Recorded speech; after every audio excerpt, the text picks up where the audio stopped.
अस्सलामुअलैकुम नाज़रीन, आप सभी का हमारे यूट्यूब चैनल रेख्ता क्लासेस में खुशामदीद। उम्मीद करता हूँ कि आप नाज़रीन खैरियत से होंगे। तो आज मैं आप लोगों के सामने लेकर आया हूँ बिहार बोर्ड क्लास 10 का उर्दू दरख्शां इसके मॉडल क्वेश्चन पेपर को लेकर के। आज हम लोग देखेंगे सेट 1 सेक्शन बी का सब्जेक्टिव क्वेश्चन जो 20 नंबर के लिए आता है। 20 क्वेश्चन रहते हैं, 20 में से 10 को सॉल्व करना रहता है और हर एक क्वेश्चन पे जो है 2 नंबर के मिलता है।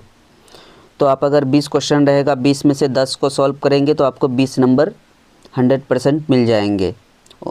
इससे पिछली वीडियो में सेट 1 से लेकर सेट 5 तक के ऑब्जेक्टिव को सॉल्व किया जा चुका है। आप लोग चाहे तो प्ले लिस्ट में जाकर के देख सकते हैं। तो चलिए शुरुआत करते हैं और देखते हैं। तो पहला सवाल है कि शबनम कमाली के किसी एक नातिया कलाम के मजमुआ का नाम लिखिए। क्या सवाल है कि शबनम कमाली के किसी एक नातिया कलाम के मजमुआ का नाम लिखिए। जवाब में लिख रहा है कि शबनम कमाली के नातिया कलाम के मजमुआ का नाम ये है। क्या है? अनवार अक़ीदत हो गया, रियाज़ अक़ीदत, ज़ियाए अक़ीदत। ये क्या हैं? शबनम कमाली के नातिया कलाम के मजमुए का नाम है। एक बोला है, हम 3 इसलिए लिखे हैं ताकि आप लोगों को याद रहे। हो सकता है ऑब्जेक्टिव में तीनों में से कोई एक अगर आ जाए तो टिक लगा सकते हैं। अनवार अक़ीदत, रियाज़ अक़ीदत और ज़ियाए अक़ीदत। चलिए आगे बढ़ते हैं और देखते हैं सवाल नंबर बी में क्या है कि उर्दू के किसी 2 अफसाना निगार का नाम बताएं। तो जवाब में लिख सकते हैं कि उर्दू के 2 अफसाना निगार के नाम अगर देखा जाए तो सुहेल अज़ीमाबादी और डॉक्टर कमर जहां हैं। तो इस तरह से हम लोग लिख सकते हैं। चलिए आगे बढ़ते हैं, देखते हैं सवाल नंबर सी में क्या है कि कमर जहां के अफसानवी मजमुआ का नाम लिखिए। तो जवाब में लिख सकते हैं कि कमर जहां के अफसानवी मजमुए का नाम चारागर और अजनबी चेहरे है। तो कमर जहां के अफसानी मजमुए का नाम क्या है? चारागर और अजनबी चेहरे। चलिए आगे बढ़ते हैं और देखते हैं डी नंबर क्वेश्चन। डी में क्या है कि रियाकारी का मतलब सर सैयद ने क्या बताया है। सर सैयद का एक मजमून है आपके निसाब में शामिल जिसका नाम क्या है? रिया। तो रियाकारी का मतलब सर सैयद ने क्या समझाया है। तो यहाँ पे 2 नंबर के लिए है इसलिए शॉर्ट में बताता चलूँ। तो शॉर्ट में लिख सकते हैं कि रियाकारी का मतलब सर सैयद ने बताया है कि रियाकारी का ताल्लुक़ सिर्फ़ ज़ाहिरी अमल और रद्द अमल से नहीं है, बल्कि अक्सर ये होता है कि आदमी किसी शुबहे या वहम या गलत फहमी की वजह से ऐसे इक़दामात करता है जिसके करने पर ख़ुद उसे पता नहीं चलता कि वो सही कर रहा है या गलत। बिल्कुल शादी रिया इसी तरह दाखिली ज़हनी और पेचीदगी का नाम है। तो सही तौर पर अगर देखा जाए तो इंसान के अंदरूनी अमल और रद्द अमल ज़ाहिरी तौर पर कुछ देखा नहीं जाता है कि वो क्या कर रहा है। अंदरूनी तौर पर ज़ाहिरी तो हम देख ही लेते हैं कि ये कर रहा है, लेकिन उसके अंदरूनी तौर पर क्या कर रहे हैं वो उसे खुद पता नहीं लग सकता है कि वो गलत कर रहा है या सही कर रहा है। उसी को क्या कहते हैं? रियाकारी कहते हैं।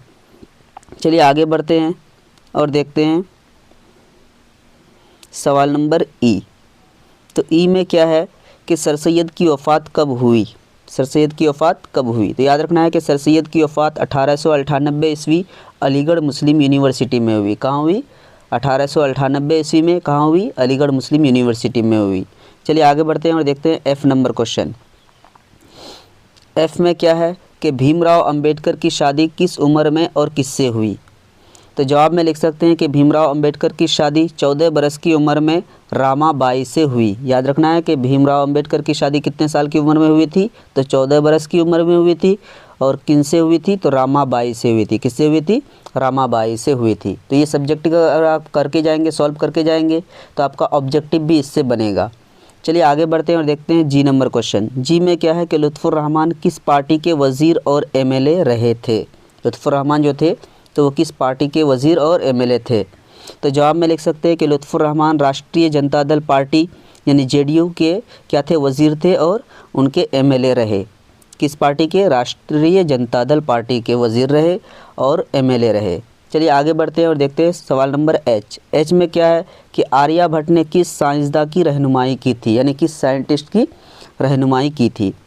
रहनुमाई यानी रास्ता दिखाया था एक तरह से। तो जवाब में लिख सकते हैं कि आर्यभट्ट ने मशहूर माहिर इल्म रियाजी पाइथागोरस की रहनुमाई की थी। यानी मैथमेटिक्स के साइंटिस्ट थे, अगर देखा जाए मैथमेटिशियन थे कौन, पाइथागोरस। तो कौन, पाइथागोरस की रहनुमाई किसने की थी, आर्यभट्ट ने की थी। किसने की थी, आर्यभट्ट ने की थी। एच नंबर सवाल में है कि आर्यभट्ट ने किस साइंसदान की रहनुमाई की थी। तो जवाब में लिख सकते हैं कि आर्यभट्ट ने मशहूर माहिर इल्म रियाजी पाइथागोरस की रहनुमाई की थी। यानी कि गणितकार थे कौन, पाइथागोरस। उन्होंने माहिर किसकी रहनुमाई की थी, आर्यभट्ट की।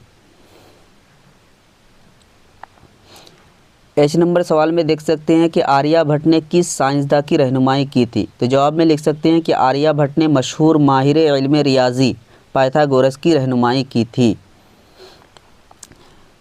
चलिए आगे बढ़ते हैं और देखते हैं आई नंबर क्वेश्चन। तो आई में क्या है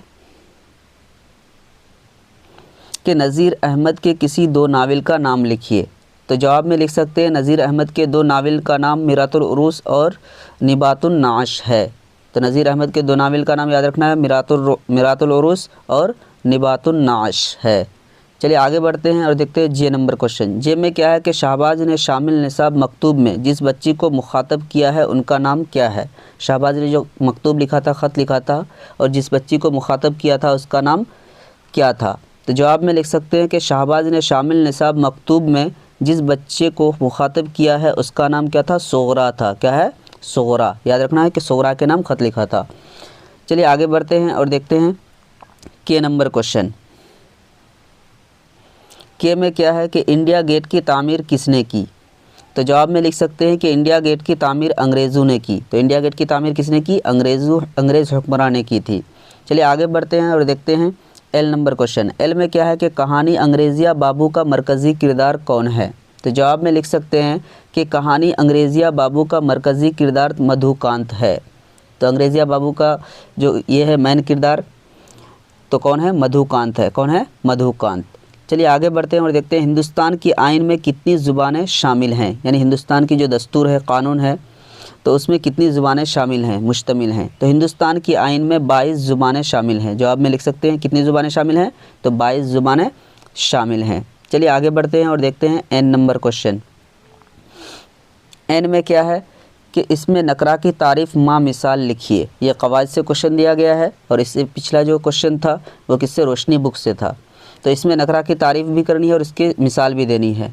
तो इसका जवाब इस तरह से लिखते हैं कि किसी आम शख्स, आम जगह और आम चीज़ के नाम को इसमें नकरा कहते हैं। यानी कोई ख़ास जगह नहीं, कोई आम शख्स हो सकता है, आदमी भी हो सकता है, शख्स यानी व्यक्ति, आम जगह, जगह तो समझते हैं स्थान, और कोई आम चीज़ यानी आम वस्तु, उसके नाम को क्या कहते हैं, इसमें नकरा कहते हैं। जैसे शहर हो गया, गाँव हो गया, नदी हो गया, ये क्या है हमारे इसमें नकरा की मिसाल है। और कोई ख़ास शख्स होगा तो जैसे शहर है तो शहर का लिख सकते हैं दिल्ली, तो दिल्ली हमारा क्या हो जाएगा, इसमें मारफा होगा। क्या होगा, इसमें मारफा।